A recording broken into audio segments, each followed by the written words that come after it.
Hello, and welcome to the Close the Loop podcast. I'm your host, Kevin Dieny, and today we're going to be talking about remarketing to your customers. It's another Let's Create, so we're going to be going through the process of actually creating a remarketing campaign here. We're going to be talking about all the elements of that, what it requires, what it takes, what you should be looking out for, pros and cons, right? Entirely dialing down what is a great way to create, what is a great remarketing campaign going to look like? What is the great way to manage a remarketing campaign going forward? Now, let's first define what remarketing is, because I've talked to a lot of people and about this topic, and I remember a few times them saying, okay, wait, just so we're all on the same page. What is remarketing? What is that? What does it mean when a marketer says, let's do some remarketing, right? Because is it mean like I'm going to remarket, like doing my marketing over again? No. Remarketing, right? The way that we're going to define it today, the way that I commonly use the word, the term, the phrase, is when a business makes an effort through marketing channels to continue to market an audience and keep them engaged. So to attract them, to interact with them, to engage with them, to keep the lines of communication open with a specific audience. That's basically what remarketing is. It's not the initial interaction, engagement, or connection that a business makes with an audience. It's the continuing communication, lines of communication.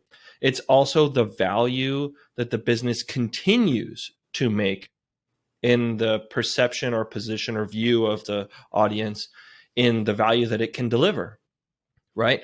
A lot of times it's like, well, why does a business need to keep marketing? Once someone knows about them, once they know what they offer, who they are, everything about them, why do I need to keep marketing to them?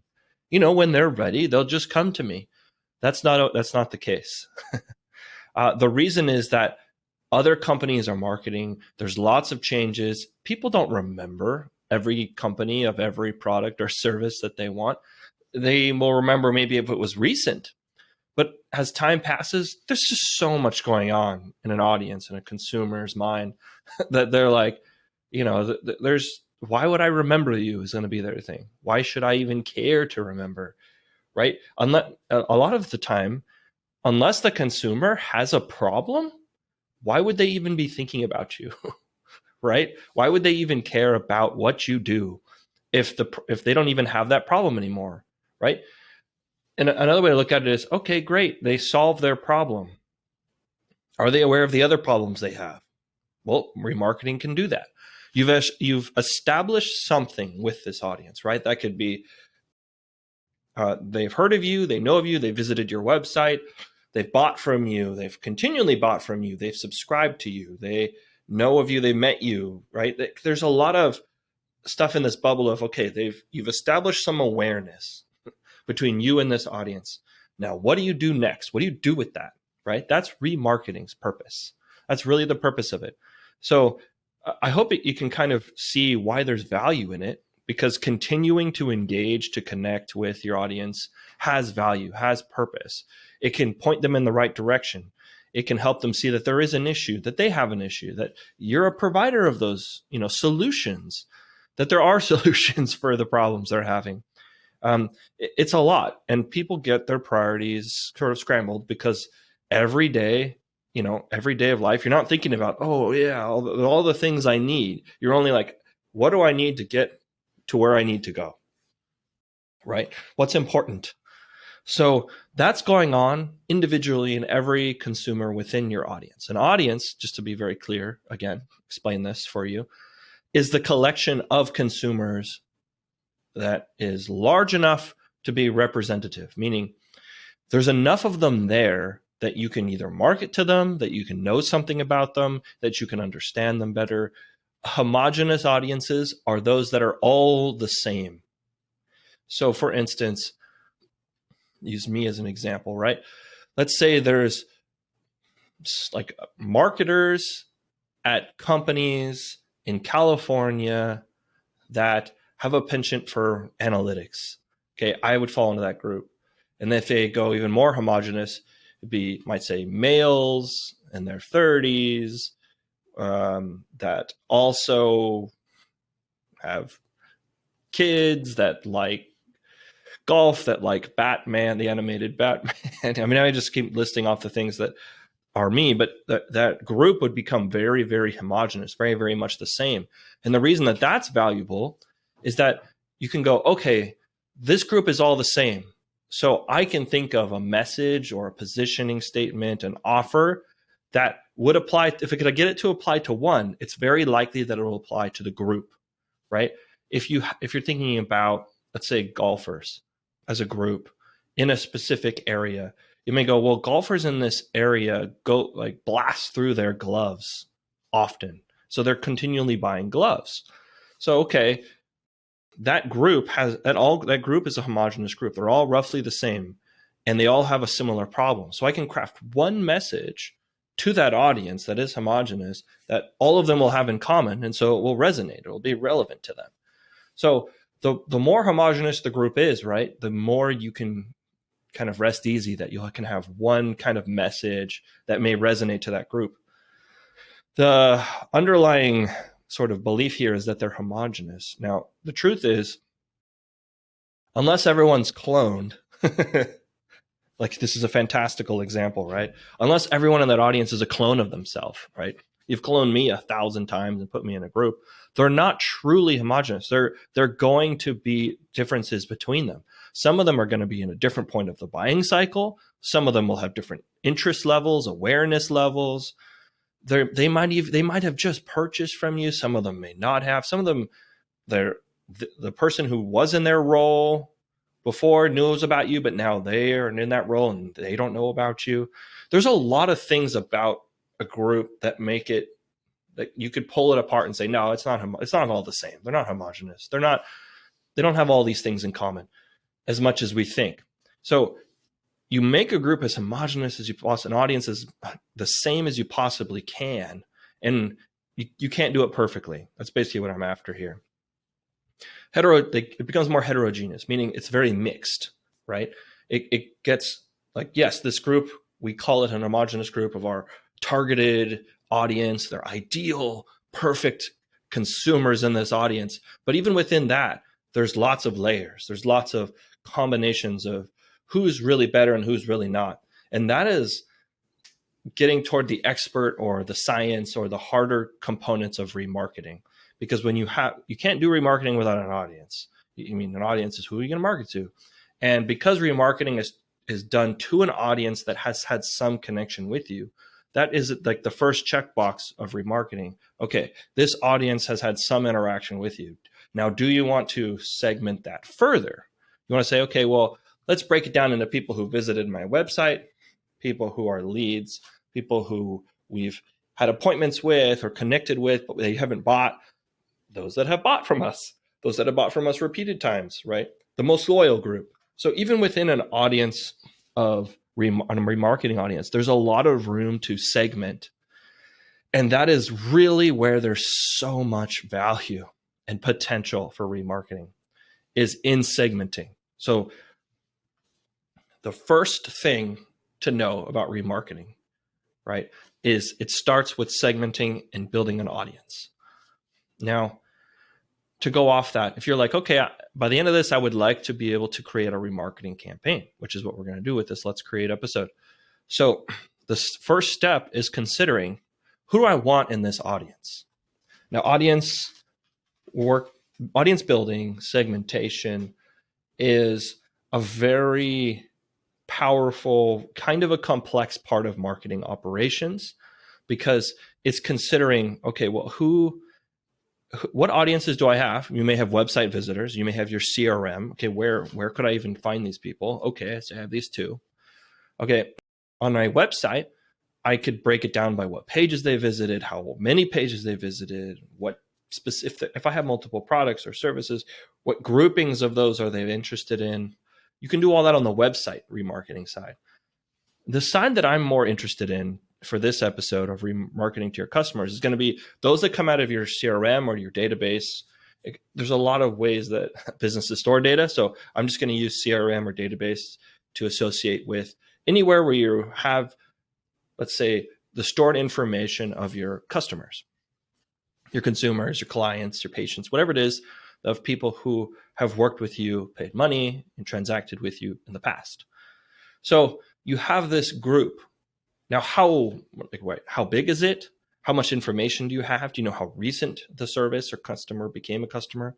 Do you know the value, like how much they spent with you? Do you know what they purchased, what services they acquired from you? Maybe how they transacted with you might be important to your business. It might also be important how well they liked the service that they received, that you delivered. There's a lot of things you could be thinking, I have this audience, maybe I have that audience. It's kind of it's kind of the fun part is like, ooh, what audiences do I have? And what can I get value out of in this group? So you have this big giant CRM and you get in there and you look, okay, let's see what fields I have. Okay, what fields are populated? Maybe I go by an area, territory. Maybe I look at what they've purchased, what they've bought, how much they've spent. Any of the things I've listed are ways you could segment. Now, when you start layering those on top of each other, right? In this area, bought this product, interested in that service, that's where the list usually goes down. It gets cut down pretty quick. So when we're thinking of remarketing audiences, it's important to consider that the end result of your audience cannot be too small. That gets to the next consideration. It's like, okay, I have an idea for a couple audiences. Maybe you've written down, okay, here's the top 5. And next to them, write how many individual, and marketing is always to people, okay? Even at like a company and entity, you're still, at the end of the day, the marketing is effective when a person sees it. So you're not just going to like put a big giant sign above a business building and the building will look at it and go, oh, I'm the building, I'm going to buy. No. Or a house, the house is going to go, oh yeah. No, it's the people in the house, the people in the building. It's the people. It's always, moral marketing is always done to people, right? So you're going to want a list of the people in those segments you've thought of. So in your top 5, right? So on the left side of the page, just write a quick name for each one. You might say customer and in this area, or just customer, right? Or let's say in my CRM, but not a customer yet, or customer in the last 6 months, or customer 3 years ago up to a year ago, whatever your top 5 are, right? To the right of them, put how many people are in that audience or that segment. So for instance, you might say, okay, well, this one is 1,000. This one is 20. This next one is 200. And this last one is 60,000. Okay. I'm just going to come up with some totally random numbers. For remarketing campaigns, you generally want to go with audience sizes at least above 1,000 so that you don't waste your time. Now, I believe the smallest audience you could work with is 500 or 300, somewhere in there, depending on the platform. But generally speaking, try your best to get an audience size above 1,000. If you don't have that in any population, look at your whole CRM. Okay, you don't have that? Okay, now let's go to your website. Okay, you don't have that? Okay, if you don't have 1,000 anywhere, this episode of remarketing will not be of use or help for you. Okay, so you need to be able to remarket, you need at least a minimum amount of audience. So maybe I should have mentioned this earlier. Sorry. So anyway, you're moving forward. Okay, you've got an audience size. You've got some that are over 1,000. Cross out the ones that are too small for now. Okay. And I'm talking about advertising, remarketing. You could email 5 people. You could send a direct mail piece to 5 people. The medium does make the audience size more reasonable, but we're considering remarketing where you could do any of the channels, okay? Any of the mediums. And for that, the platform that sets the requirement for this is the ad platforms, because they do have minimum requirements for this. And it's generally about 500, but it's safest to go at the 1,000 so that you're not wasting your time making copy, coming up with ideas. You can pretty much be assured that it's going to work, right?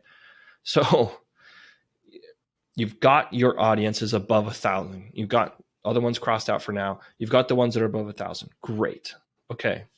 Now, really, any medium you could do. You don't have to use ads. Then you can go back, decide maybe I want to use a smaller audience. But with an audience size above 1,000 people, it means you could do any medium or all the mediums simultaneously or overlapping in some strategic way. That's the freedom of a list size larger than 1,000. So now you have, okay, I've got this list.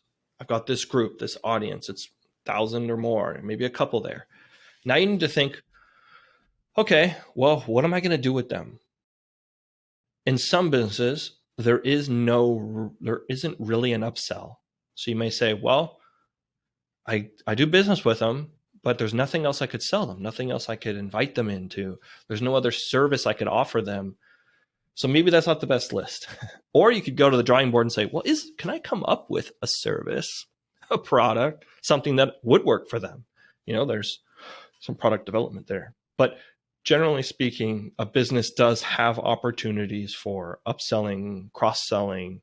And so that's kind of where your head should be at is, okay, I have this audience. It's greater than 1,000. Ideally, it's the theme of this episode, we're talking about your customers. One of these audiences is your customers. So how could you add value to them, to what they have? And think about them carefully, because if you've got a list where it's like, hey, customers in the last 30 days, you may go, well, is this too early to remarket to them, to show them some more marketing? Is it too soon? Maybe it's perfectly the right time. I don't know. Maybe you're like, what, it's not going to be helpful. All the upsells or cross sells I have are for those that are or have been customers and have had our service for a while. Okay, so that all comes into tailoring your audience. That's done. You've done that already. You figured that out. Okay, now that you've got this audience, you may even have ideas just looking at this audience. Oh yeah, this group would be great to sell these things. But maybe if your audience is large enough, think about, well, what else can you do to make it more homogenous? Can you make it more specific? Make them more interested in whatever the offer you have ready to go is. For instance, let's think of one. So, okay, let's use the golf example. I might be a golfer in an area and I wear through my gloves pretty frequently. So to wear through my gloves pretty frequently, I'd have to be someone who either frequently plays or plays pretty aggressively when I swing to tear up my glove or something. Or I'm just like, I'm a one glove a game type of person or something. So if you have any of those in any of those data points, you can use them, right? Like frequency of going golfing or anything like that. If you're like, I don't know any of that stuff, you can just go, okay, well, generally speaking, the people we do business with are in this age group. Maybe they're a little older and they have more time to play. So you go, you know what? I could sell this service. I could sell golf gloves to anyone, but I tend to sell best to people who are a little older. And you go, okay. So you might actually exclude people who are under a certain age, even though you could work with them. You want this group to be more relevant, harder hitting for the message or product or service that you want to show them. You could always create a separate marketing piece for the younger group later, as long as there's enough. I know the audience size limitation is there, but as long as you have that audience size to work with, you might want to think about things that you could remove to make this a more targeted, highly personalized, homogeneous audience. That in that way, your marketing message is like a home run. So when you put this message in front of them, you're gonna be like, yeah, this is gonna resonate with them. That's how you want remarketing to feel is, oh man, if I've got this great audience in my database, if I message them this message, or if I said, hey, did you know you're wasting this much, or you know how much you could save, or look at the value, that they would really understand that. That's the purpose of remarketing. It's in its simple form. So you've got your audience, maybe you've tweaked it a bit. Now it's really, really niche, really specific. It still meets the 1,000 minimum requirements to make it a suitable audience size. Now you're like, yes, all right, I know my audience. And because of the nicheness or the composition of this group, I now know what I'm going to offer them, whether it's an upsell, a cross sell, maybe a promotional thing, whatever it is, to this customer group. Okay. Now, the reason why you want to even remarket it all to customers, like I said before, they know you, right? They have worked with you before. They might be a suitably aware group. They're interested. They might be more loyal. They've worked with you. And so they have an understanding of what to expect. You can go beyond the line of what you've delivered already and give them an even better, even more value. And in that way, you turn them from, yeah, I bought from this company to, I love this company, or this company not only helps me with this, they give me all these other things and it's really valuable. Or, they might say, this company is expensive, it's tough, but they're better than everybody else. There's lots of realm to work with there. So you've got your audience. You've got your idea of what you want to offer them to some extent, right? Now, before you go any further, and this is to save you time and effort, and I'm telling you this from my own experience, you want to make sure that that list that you have is going to match into the platforms that have remarketing as a service available, or remarketing self-service capabilities available. Let me unpack this a little bit for you.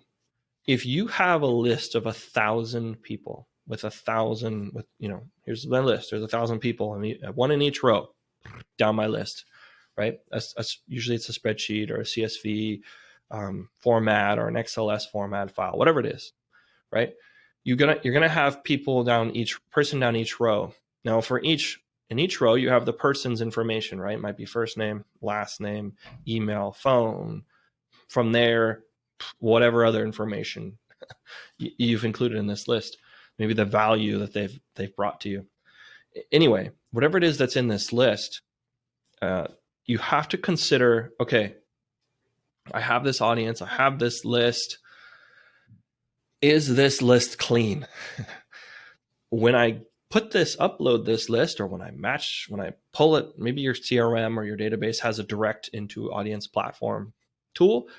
I know that some of the platforms, some of the marketing automation tools, marketing hubs, marketing CRMs, things like that, they do have these tools available where you can just say, okay, made a list, now export it to an audience platform for remarketing.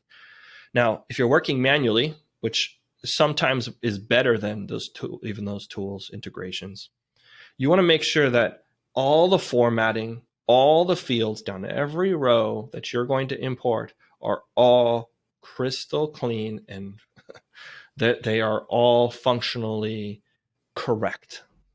So the email field, right? If you think about it, well, it's always something at domain and then TLD, right? So it's like Kevin at CallSource.com or Bill at CallSource.com or something like that, right? It's always like something at the company domain, which is sometimes called, which for us is CallSource.com, right?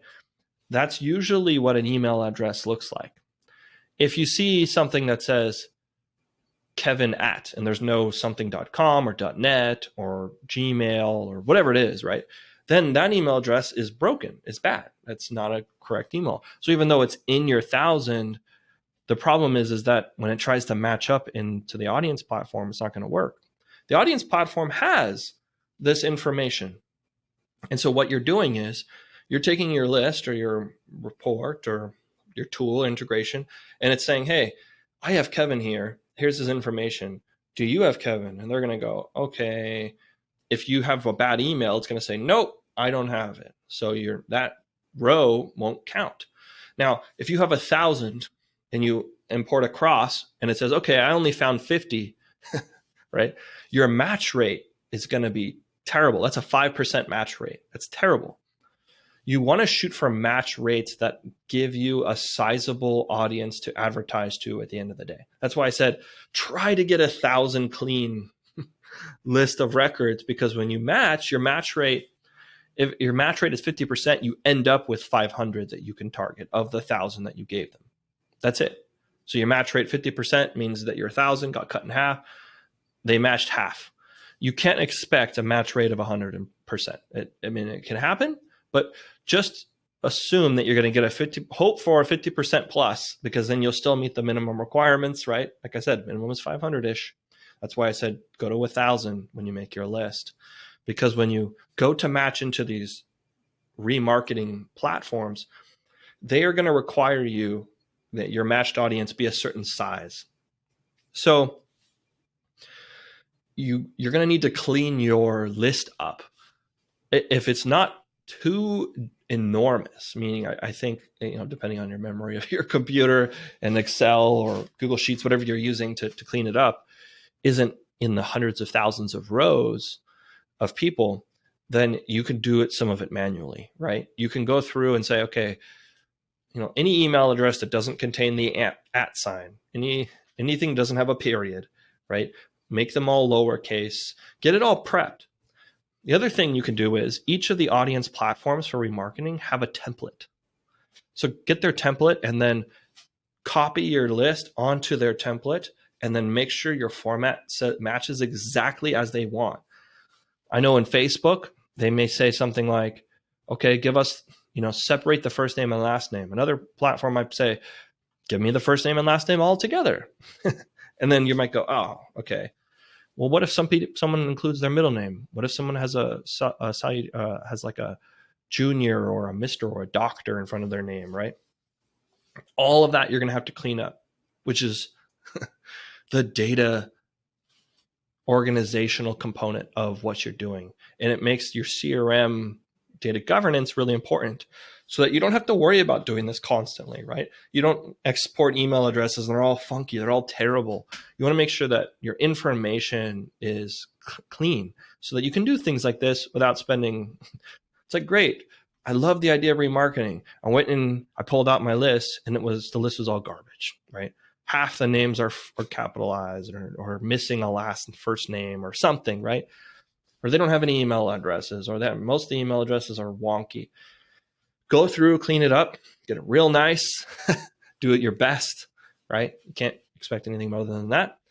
You take your list, you upload it, or use your integrator tool or whatever it is to take your customer audience and put it in these platforms. So you put the most common ones, right? Say Google and Facebook, that a lot of people are using.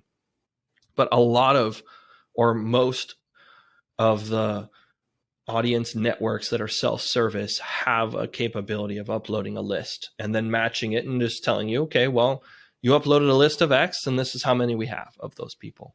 I'm not going to tell you individually who they have for privacy. They're just going to say a number, an overall aggregate number, right? So assuming, okay, let's check this box, assuming you've got your audience, your offer, and it's a matched audience size, suitable for advertising, right? Great.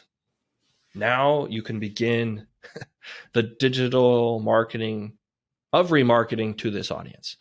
Now, at any point along this way, if you've reached a point where you're like, crud, I don't have a large enough audience, I don't have my matched audience, we're terrible, you could always go back to any sort of remarketing medium that is not digital, that has a smaller requirement.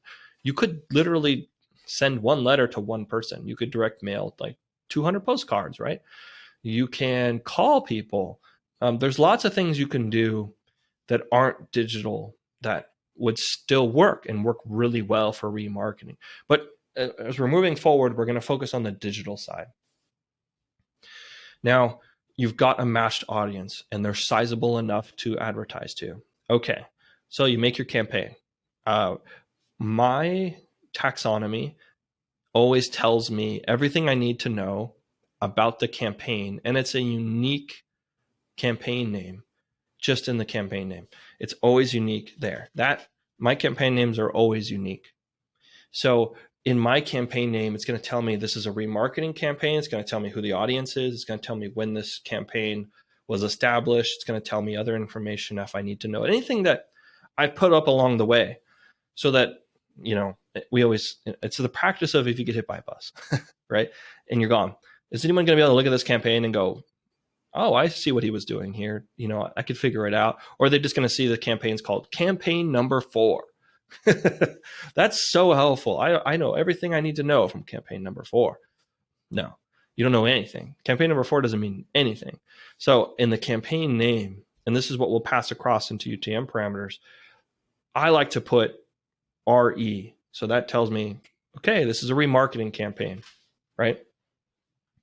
And that also helps differentiate it in UTM parameters. And when they come ultimately maybe to my website, or if they call or anything like that, I'm going to know, okay, that this came from a remarketing campaign, so I can attribute it. Okay, I've got my campaign. Now, most of the, I would say 90% of remarketing campaigns are going to be display based. So what does that mean? That means that when you remarket to people, it's going to be with a visual, a graphical video, some sort of a placement that is going to be an ad that is contextually graphical. It's going to have imagery to it. It's not going to be just text most of the time, like actually like highlightable, copyable text. The ad itself is going to be in the format of a display ad. And that, I believe, is the choice of most platforms. It's not always the case. There are other ways. There are other, let's say, placements, other types, other formats, other mediums within digital even that it may show up. But generally speaking, when the ad that people are going to see is going to be a display ad, an image ad. Okay. Could be responsive, could be a lot of things, but generally think of it as there's text-based ads that have no graphical visual component. They're just words. There's display, which incorporates quite a lot, which is graphical, and then video, right? Maybe moving GIF responsive is in there. But generally speaking, the sort of experience ads are going to be a lot more on the visual, and the more informative, quick, simple ads are going to be in text-based. So the display side ads are going to be what mostly is going to be the option for you for remarketing. So just be thinking, okay, I have my offer in mind. I know the audience. I have them in mind. What visual do I make for this? Okay. Remember, with display ads, you've got less. I like to think of it, you've got less than 5 seconds. That's it. Someone's going to give you 5 seconds of their time at best here. Some people don't even look at the sides of a blog or where the banners are for ads. Some people have a lot of ad blocking, so they don't even know the ads exist. But if they do see them, if they are there, you've got less than 5 seconds, okay? So things that are important, okay, is to note is that the border of your graphic, your banner, whatever it is, needs to have some contrast relative to the page it's on. You may be thinking, well, display ads run the gamut in format. They go tall, like a skyscraper. They go wide, like a billboard. They go square, rectangular. They go tiny on mobile. There's all kinds of combinations. Whatever it is, all right? You really don't want people wondering, is this an ad? Now, it kind of seems counterintuitive, but hear me out here. You want people confident that when they click that they know they're going to another page. So you want them to expect that I'm going to go to this page, or, oh, I know this is an ad, but I still want to click on it because it's that interesting to me. You don't want to trick people. You don't want to make an ad look just like the page it's on, so they click on it thinking that they're going to go within the page, and then you take them somewhere completely elsewhere. That is not a good experience. You want people 100% to know this is an ad. I don't care, right? It's kind of what you want them to say, because there's something so compelling about this ad that I want to click on it anyway. That's how you do proper maybe not, I shouldn't say proper. That's how you do effective display advertising. You don't want them to think that when they click that nothing's going to happen. You want them to know, when I click this, something will happen. So that's why I say, slap a 1 pixel border around the outside of this display ad. Whatever the visual is, you could make up a display ad in Microsoft Paint. Okay. It doesn't have to be hardcore professional graphic design. If you have the ability to have someone make something for you, mock up something you've used in the past that fits this entire scheme really well, do that. Fine. You are going to need to make, assuming that you're not using some of the like kind of responsive-y design components of some of these ad platforms, you probably will need several formats. And there are some most common formats for banners, for display ads, and there's some least common ones. The most common ones are going to be like, right, the billboard type, the leaderboard type, the square, and the same versions designed for mobile. That's basically it. So think of this like within a month, okay? Most businesses can come up with an audience, can match it, okay, can clean it, match it, have their offer and their graphics designed, and then ultimately, and their landing page built. That's kind of what's required to get a remarketing campaign launched. You're like, okay, I've uploaded my list. I know my matched audience. It's good enough. I know my offer. I know kind of what visuals I want. I know kind of how I want the ad to look. Go make that landing page look dead similar to your display ad. So again, let's use the golf example. If you've got a glove hand torn up and shredded or something in the ad, so that someone goes, whoa, what is that? And they don't understand golf and it's familiar to them, but seeing it shredded up, and then your offer is like, hey, we'll ship a glove to you or 5 gloves to you a month or something. If that's your service, I'm just coming up with it here.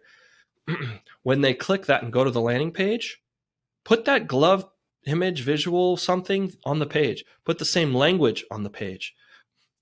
One of the biggest problems with where it falls off, right, from the click to the land, is when your ad doesn't look anything like your landing page. It's such a bad, this is a practice applied to any display ad, but for remarketing to your customers, you want that ad to be really resonated with them. So don't just leave it all in the ad. Think about, okay, now that they've clicked it and they've gone to the landing page, right? It's still important that there's congruence there, that it's relevant, that you're not clicking on glove and then now you're landing on a sale for golf clubs. Okay, that's not the transition you want to make. You want to keep this all very much congruent and in line. Now you've got it all. Now think about this. I mean, go to a whiteboard like this, right? Write it down on a piece of paper. Think about it. What will be the experience of the customer I have in this group? And you're going to go, okay, so they're sitting one day, they visit a site, they see my ad. They go to another website, or they see their Facebook feed or wherever it is you're advertising, right? They see my ad again. Okay, they read it. They go, this is compelling. I know this is an ad. I'm going to click it because I'm interested in figuring out either how much it costs, if it's true, what the terms are. Like they're compelled to move to that next step. They're interested. In that moment, they're interested. They go there to the landing page. Okay, whatever's on that page, that's the next layer of experience. Okay, let's say they decide either to fill out the form, to call, to chat, whatever it is that your converting action point is, they do that. Then there's a follow-up. Then there's the next step. Maybe there's an appointment. Maybe there's a visit. Whatever it is that you do until they purchase again. Okay, walk through think about what that journey feels like. What does it look like? Does that make sense, right? And that's where I want to throw some monkey wrenches in here at the end, which is what things do not do and what things to really think about with remarketing to customers, okay? These are the things that are the most common arguments, all right, against remarketing. Number 1, remarketing makes everyone pissed off. Remarketing really makes people upset. I already bought the couch. Why am I seeing the couch again in ads? I'm a customer. Why are they treating me like I'm not a customer? This is all remarketing done wrong because it is hard. Remarketing, getting the list right, which I spent so much time on, is hard. You might be a customer in their database. They may have exported that. They may have put it in a list to match the audience of, and they didn't find you. That's not the business's fault, right? It's just the way that it works. So business may have a couple audiences. They may have, okay, people who haven't bought. Then they have people who have bought, people who are in a special group, right? They may have these three. That's it, three audiences. Well, if for some reason the lists don't work, you're just going to roll up to the audience that they do have you in, but the information is mismatched. So you may see ads that say, oh, join now to become a new customer. This discount only applies to new customers. And it's like, oh, crud, I'm already a customer. Why am I seeing these ads? I despise these ads. So this happens a lot, and is a thing that really does upset people, is being in the wrong audience. Okay. So you have to think about that. Okay, I have this audience. What if I missed people? My match rate was, let's say, 50%. What's going to happen to the other 50%, right? Is this going to be relevant to them? Okay. The other thing to remember is frequency. That metric is so important. It's the frequency of pissing people off. Okay, it's very much the same. It's a similar correlative metric to getting people frustrated. Frequency is the amount of times that a single person has seen that ad. So let's say I saw an ad 3 or 4 times. That may not really upset me, especially if it's over like a week span. I just may be like, oh yeah, I've seen that company again and again. Some people seeing an ad even once will flare them, okay? There's also people who could see an ad 1,000 times and not care. All right? So don't worry about necessarily getting people upset, because you have to take some risks in business. You have to do that. But to get the least amount of people upset, all right, frequency will tell you how many times on average what each person has seen, or one person has seen an ad. All right. So on Facebook, it's very, they have this metric in there. It's important that you look at this. So let's say you run a campaign for a couple weeks. If your frequency is above 10, okay, maybe it's above 20. That means that the people who have seen your ads each have seen them on average over 10 times, or over 20, or over 30. When it gets above 10, you may want to consider lowering your daily budget so that less people would see it. That's just one way to control that. Another way to control it is to put more people in the audience, so that basically your ad budget is spread over a larger group of people. So the frequency should go down. You kind of want under 10 frequency. If you can get under 20, it might be healthy for you, depending on your business.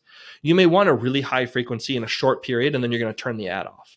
You may just want to go hard for a little while. Okay.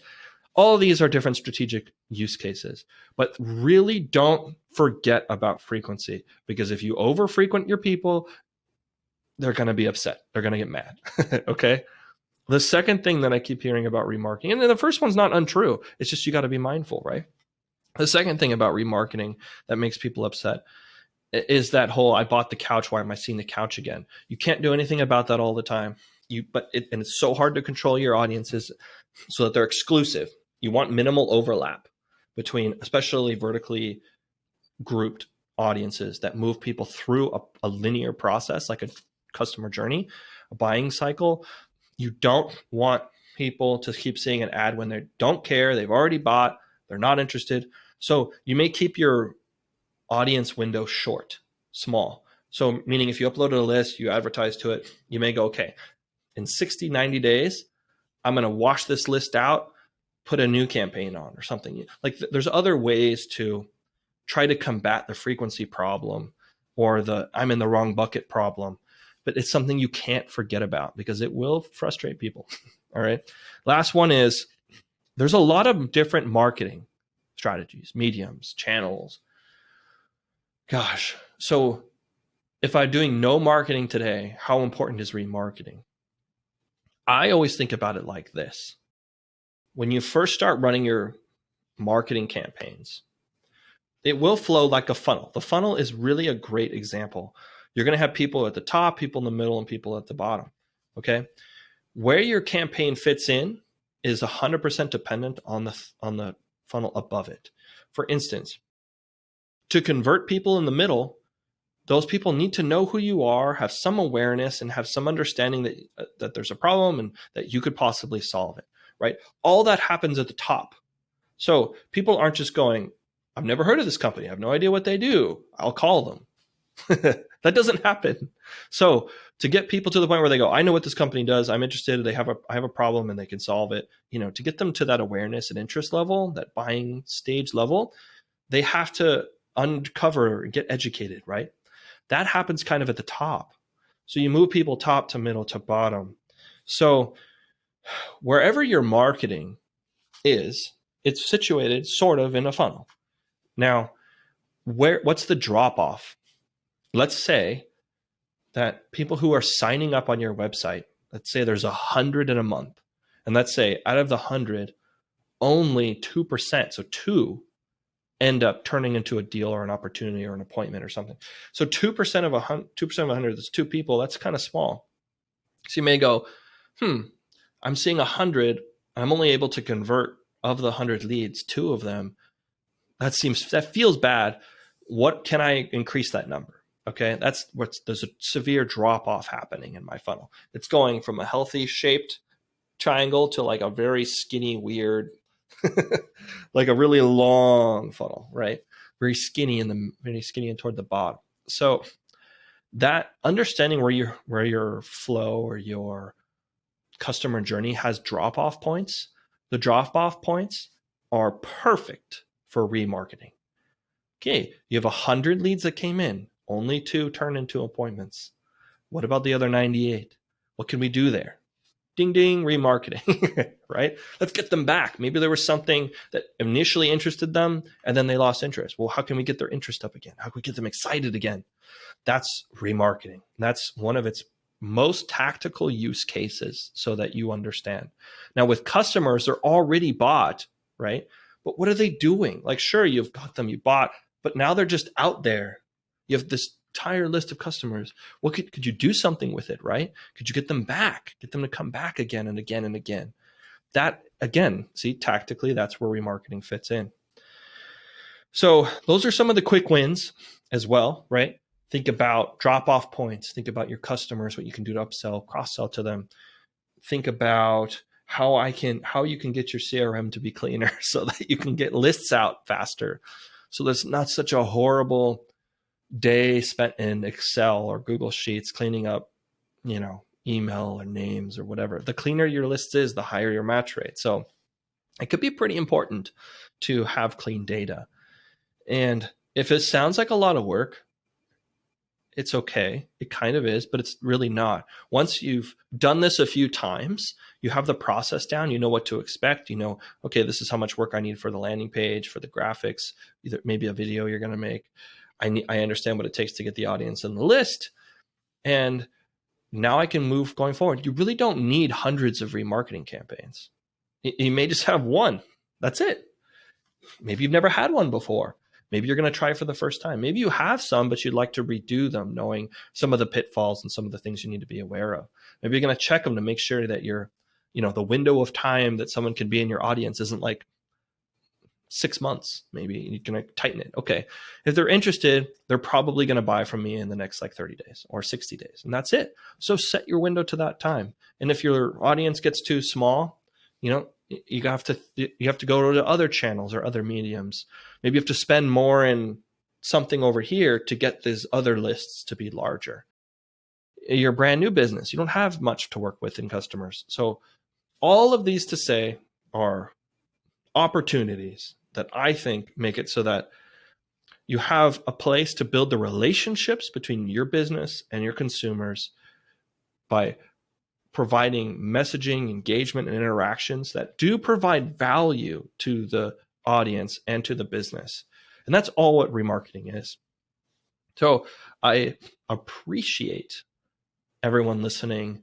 I hope that through this Let's Create, you've had an idea of what it takes to get a remarketing campaign together, how to make them successful, what to be thinking about, and ultimately that you'll start remarketing and you won't be, let's say, frustrating too many people, that you'll be able to do something about it. They're not the cheapest, but they're also not the most expensive campaigns. I wouldn't say that they're the silver bullet of cheap campaigns because they can be mismanaged. But if they're managed well, remarketing campaigns can be so effective at cost per lead, at generating lost opportunities, at recapturing, in that other example, the opportunities that just didn't work the first time. It does take people multiple times, multiple impressions of things before that they will jump on it. Maybe they're ready, maybe they're not. So remarketing is all about kind of taking that risk. And so I appreciate you listening. Tune in again next time. Have a great end of the year. Thank you.